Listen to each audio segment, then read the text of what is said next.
This bulletin proudly brought to you in association with Alex Campbell's Menswear.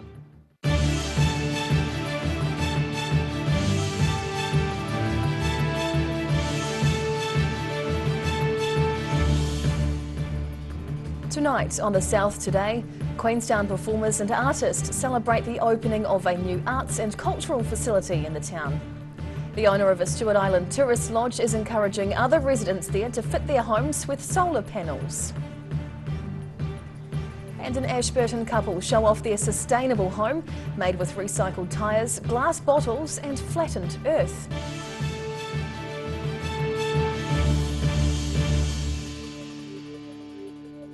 Kia ora, good evening, I'm Hannah Wilkins. Members of the Queenstown arts community are welcoming the opening of a brand new arts and cultural facility in Frankton.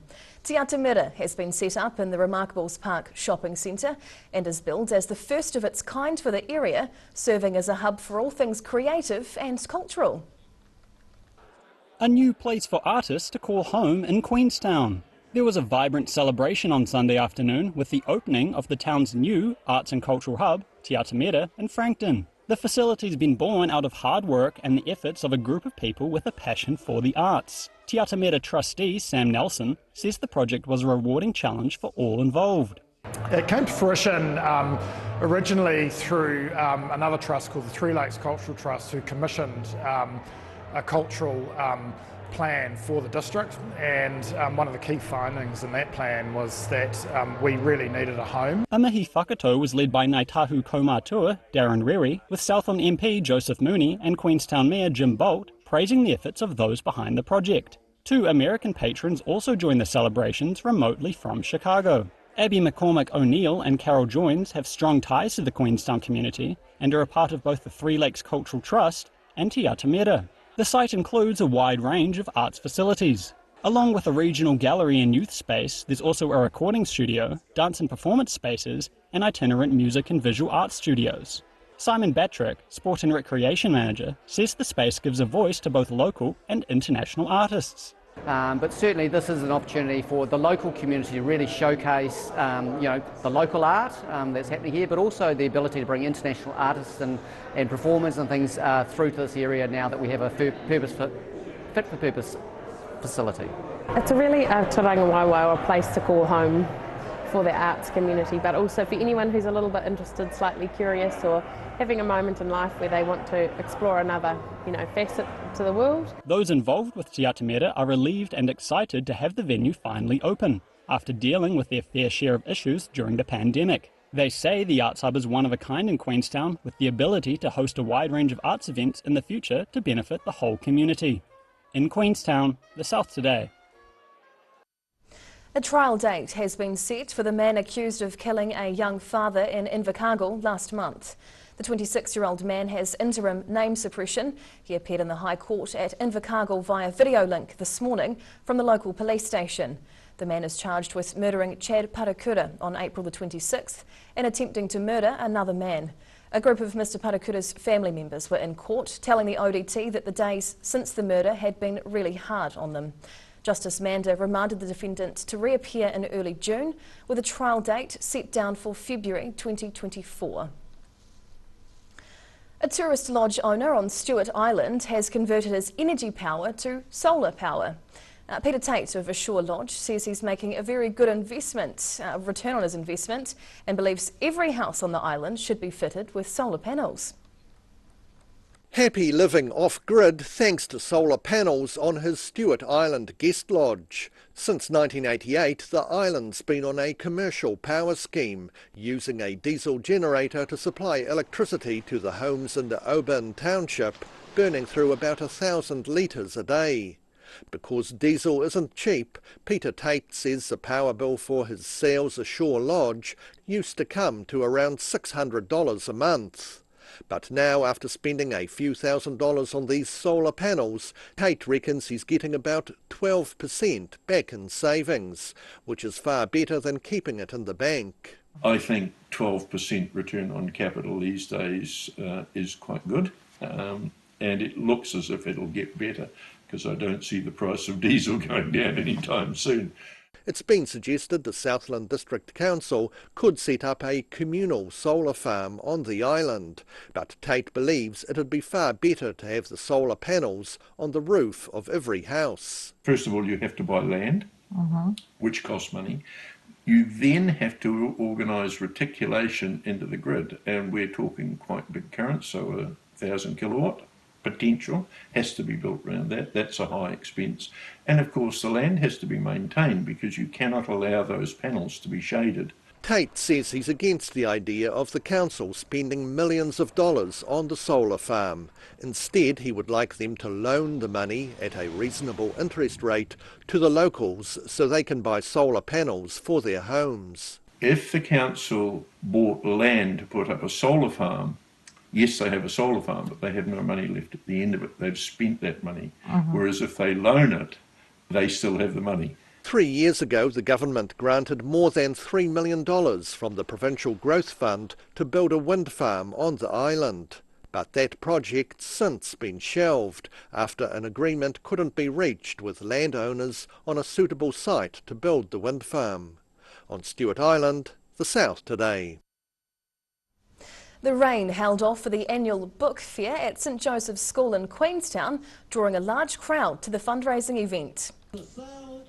Food stalls did a brisk trade with all manner of culinary treats on offer, ranging from a Filipino barbecue through to a sausage sizzle and a scrumptious selection of baked items. Meanwhile, indoors, people were able to sift through classrooms full of pre-loved books. Organisers were very happy with the turnout and the support from the local community and parish. They were expecting to reach their goal of raising $20,000 from the event. That money will be distributed by the St Joseph's School PTA towards a range of items, including books, electronic devices and other learning resources. In 2017, an Ashburton couple started building an environmentally friendly home with walls made from recycled tyres and rammed earth. 5 years on, the pair are keen to share what they've learned and hope to inspire others to build an Earthship house. Walking on top of her house. 5 years ago, Dawn Kirtland and her husband Lance started building their home near Ashburton, which has walls made of recycled tyres rammed with raw earth. She's now finishing off the inside walls with a render of adobe made from fine sifted clay. The house design is called an Earthship, and Kirtland says building it has been a positive move, both financially and environmentally. You're doing something for the environment. I mean, you know, we're facing timber shortages and increased prices in timber, and we've got all these huge piles of tyres polluting the planet. The couple live off-grid with solar panels for electricity and they're heating the house with a fireplace.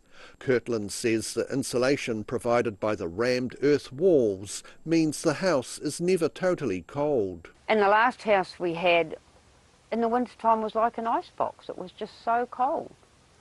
And this house is beautiful, you know. You can come home at night after it's been shut up all day and you walk in the door and it's warm. And in true Earthship fashion, recycled ends of glass bottles are used to make some of the walls semi-transparent. The bottles in there that give you some nice sort of light coming from the outside in. The construction of the Earthship was a first for everyone involved, including local council staff, who Kirtland says were supportive and helpful. The couple are happy to share the knowledge they've acquired with anyone else interested in giving it a go. In Ashburton, the South Today. Whaiakane, still to come on the South Today. Southland Hospital is temporarily closing 3 wards due to COVID-19. And an eating contest for those who can handle the heat. Chilies were on the menu in Dunedin.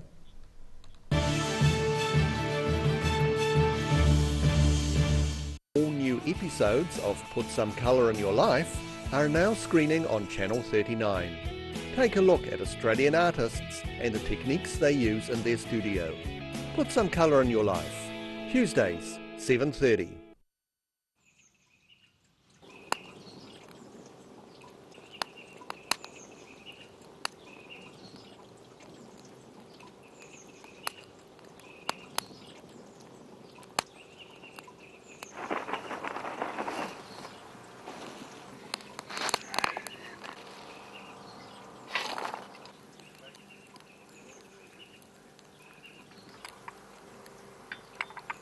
Shall I make some scones?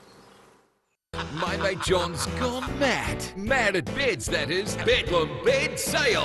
1/3 off beds and bedroom. Only at John's Furniture Warehouse, Stafford Street. And my mate John. Hey, we're a Concern Otago. Age Concern Otago hosts a multitude of social activities, including interwalks.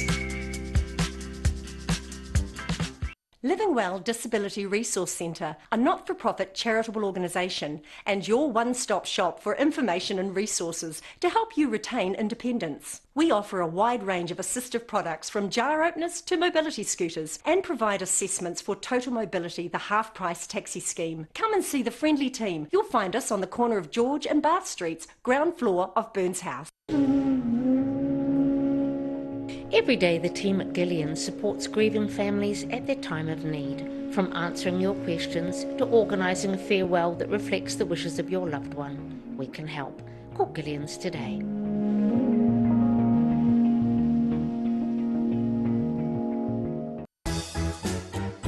Every reason, every season, we're proud to dress the region. Alex Campbell Menswear, it fits. A poorly maintained heat pump can lose up to 35% of its output. The Mr. Heat Pump Cleaner team are experts. Their specially developed chemical wash is totally biodegradable. Call Mr. Heat Pump Cleaner and get the job done by the professionals.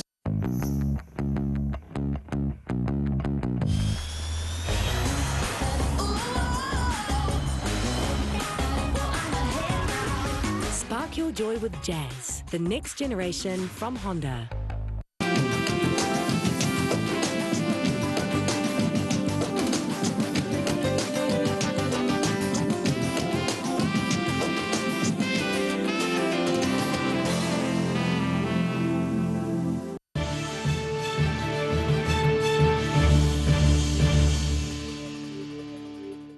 Tēnā, welcome back.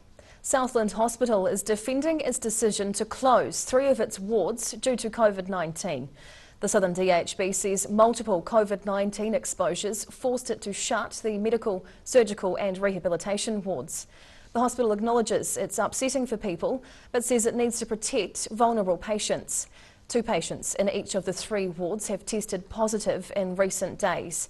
There are also restrictions in other areas of the hospital, with those needing medical assistance from the emergency department limited to a single support person.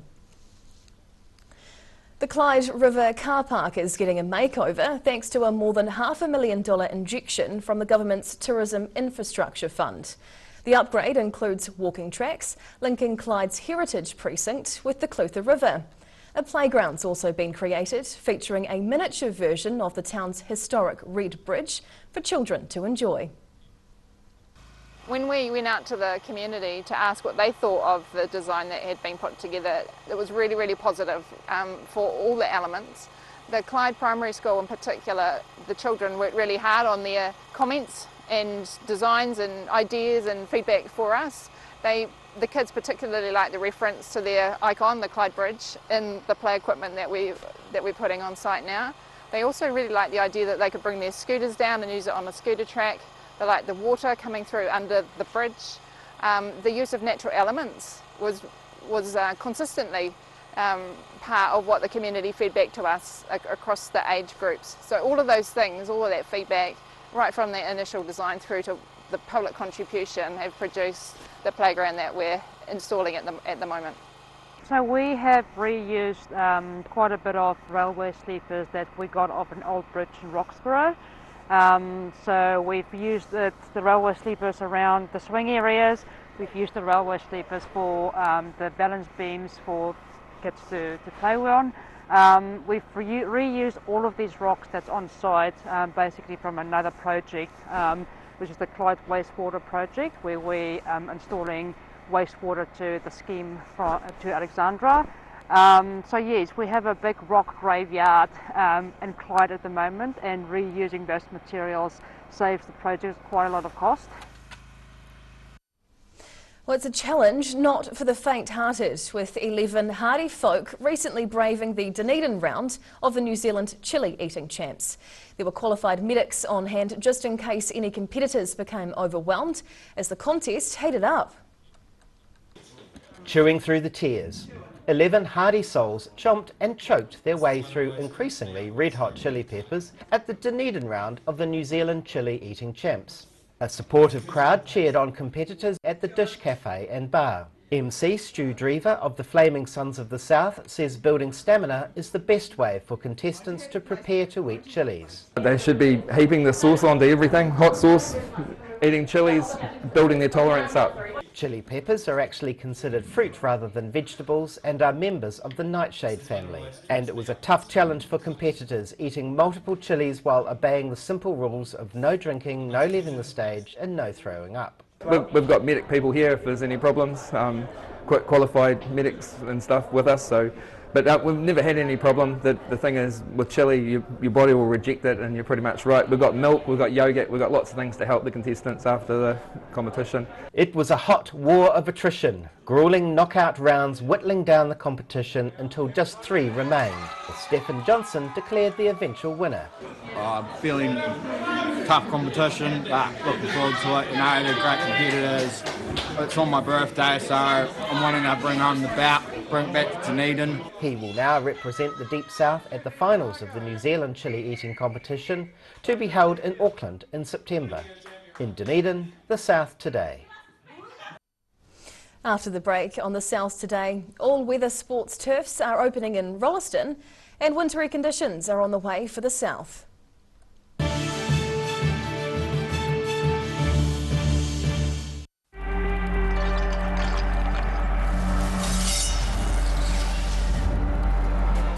Drop when you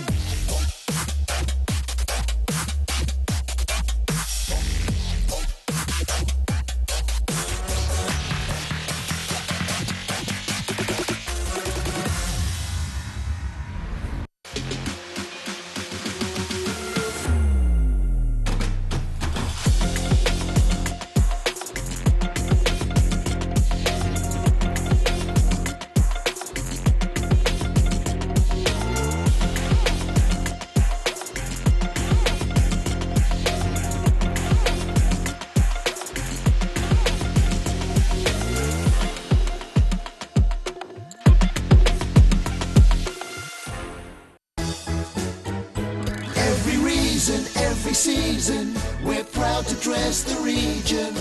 Alex Campbell Menswear, it fits. MTF Finance can help you turn the key on your next vehicle with a loan made just for you. TCs and lending criteria apply. My mate John's gone mad. Mad at beds, that is, and there's definitely some method to his madness. Bedlam Bed Sale. This weekend only, John's taken an utterly insane 1/3 off all beds and bedroom. That's 33% off Dunedin's lowest priced beds and bedroom furniture. Bedlam Bed Sale. 1/3 off beds and bedroom. Only at John's Furniture Warehouse, Stafford Street. That furniture from Stafford Street. And my mate John.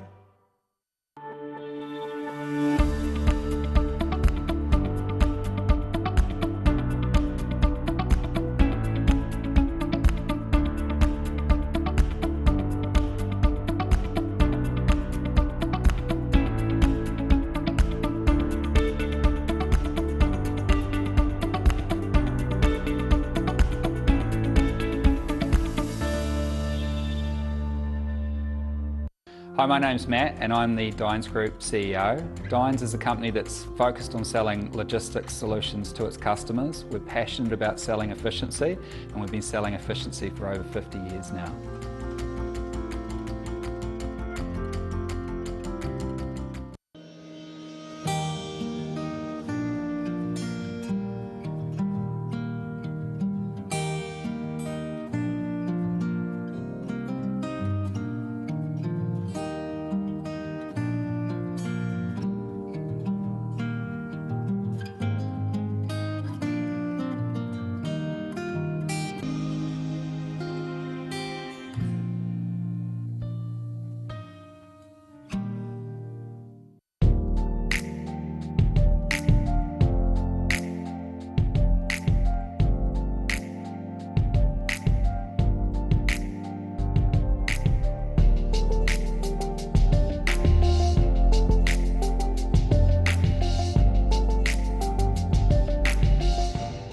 all new episodes of Put Some Colour in Your Life are now screening on Channel 39.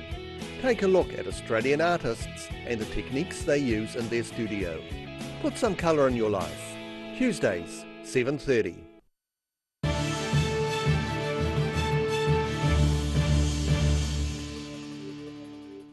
Tēnā koe, welcome back. Sportsmen and women in Rolleston near Christchurch are celebrating the opening of a couple of all-weather playing turfs in the area. Rolleston's Foster Park recently unveiled their 2 new international artificial sports turfs. As excited players took to the fields in exhibition games, around 100 people watched on as the new football and hockey turfs were sampled for the first time. As primary users of the new $4.3 million pitches, the Southland United Football Club and Waikiri Hockey Club are looking forward to using the new facilities. The new green and blue playing turf is the Southland District Council's latest recreational project to be completed. In the last 12 months, more people moved to Southland than to any other city or district in New Zealand. This is the place where New Zealanders want to be. He says the new turf will be a bonus for players competing at all levels of sport and provide clubs the opportunity to host national tournaments. In Rolleston, the South today. The Highlanders are looking to take some momentum into their final home game of the regular Super Rugby Pacific season. They thrashed the visiting Western Force last weekend, 61 points to 10. Now the team are looking towards their crucial clash against the Waratahs next Sunday, needing to win to guarantee a playoff spot. Obviously really happy with the performance. It was the end of a tough month for us. We've been away, short turnarounds and a lot of travel, so to be able to perform at the back end of that, obviously getting home helps, but I guess that was pretty pleasing to be able to turn around the month we'd had and still be able to put 60 points on. Yeah, I think a lot of people were running us off, especially at the start of the season, so to be able to hopefully do a job on Sunday to finalise our spot for the playoffs would be quite awesome, and yeah, there's still hope for us yet. For us, taking momentum into these last 2 weeks and hopefully 3 weeks is going to be really important. We've taken all year to be able to get to a point where we're actually playing some good rugby, so it's a matter of I guess fine-tuning. Now we've found that is to make it better and then go out and try and do a job on the Waratahs. And now recapping tonight's top stories on the South today. Queenstown performers and artists celebrate the opening of Te Atamera, a new arts and culture hub featuring studios and performance spaces. The owner of a Stewart Island tourist lodge revealed how much he saved on his power bill since installing solar panels and is encouraging other residents to do the same. And an Ashburton couple living off the grid have showed off their sustainable Earthship home. It's made from a mix of recycled tyres, glass bottles and flattened earth. And now a look at what's happening in tomorrow's ODT, and we welcome the Deputy Editor, Craig Page. Kia ora, good evening, Craig. Good evening. Yeah, we've got another health warning story for our readers tomorrow. It's not COVID, but the flu, which appears to be sweeping the city at the moment. Secondary schools in particular reporting huge numbers away, and that's sort of coupled with the ever-present threat of COVID as well, and it's really putting all sorts of resources under pressure at the moment. One school estimates 100 pupils were away last week, and they were having to send boarders home back to their parents as well. So. We've spoken to Southern Medical Officer of Health, Susan Jack, and she's warning that cases of influenza are probably going to be highest this year than they have been for quite some time, and that's because they haven't been able to develop a natural immunity with the borders closed as well. So she's just urging everyone to go out and get their flu jab as quickly as possible. Yeah, so okay. Good time to do it. Yeah, right now. Yeah, our fresh pages, something for everyone there tomorrow. We've got a bit of winter fashion, but I'll be flicking past that and heading straight to the recipes. Well, I'll look. A very nice Venetian chicken on offer, which looks pretty good. Okay. And our beer columnist, Rick Oram, is talking up non-alcoholic beers. Who would have thought there's such a thing? Yeah. No. But apparently 2 non-alcoholic beers that have made the New Zealand's top 30 beers for this year, so it's a first for those. So congrats. Yeah, interesting. And of course we've got our own take on the Highlanders as well, leading into the Waratahs this week. some good news in that All Black flanker Shannon Frizzell is not far away from coming back from injury. Oh, good. May not be right for this week, but possibly the Rebels the following week. He's been out 6 weeks now with a knee injury. And, Yeah, it's about time he's sort of back on the mend again, but you can't rush these things. No, you can't, and timely given the international season's approaching as well. So they probably need at least one win, I think, the Highlanders now to make the playoffs. Yes. And once you get into playoffs, it's down to the day, so who knows. Yeah, exactly. All right, hey That's Craig, us. thank you for sharing with us this Thank evening. you. And now for a look at the weather. Tonight's weather proudly brought to you by Mole Map. Looking at the situation, a major trough of low pressure is on the way. It'll bring very cold and strong southwesterly airflow to the region from Friday through the weekend and into early next week. Expect snow showers to low levels at times, hail and winds near gale force.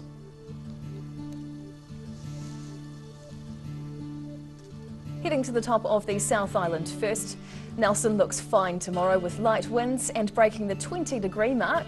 On the coast, Greymouth is still looking a bit wet with occasional rain and 16, while Christchurch will be fine with northerlies and 18 degrees.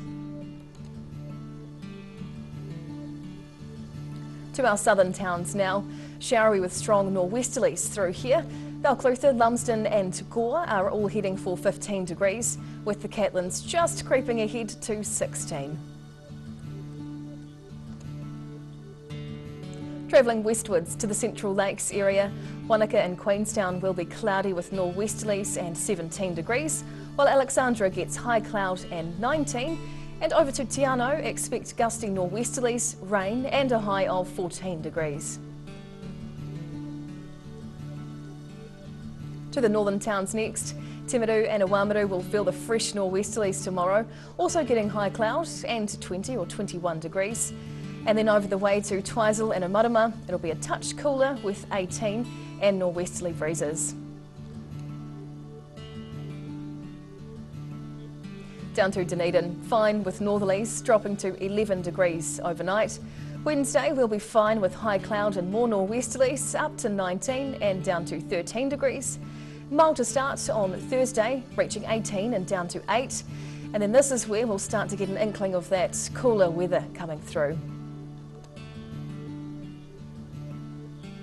And now to Invercargill, showers and westerlies tonight, dropping down to 11.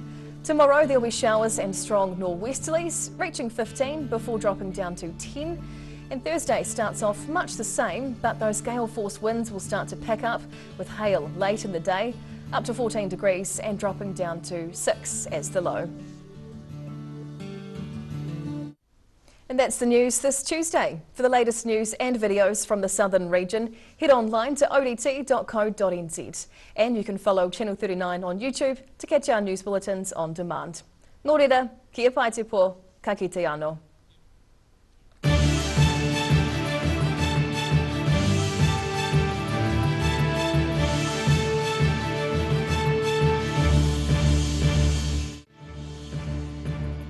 This bulletin proudly brought to you in association with Alex Campbell's Menswear. Public interest journalism funded through New Zealand On Air.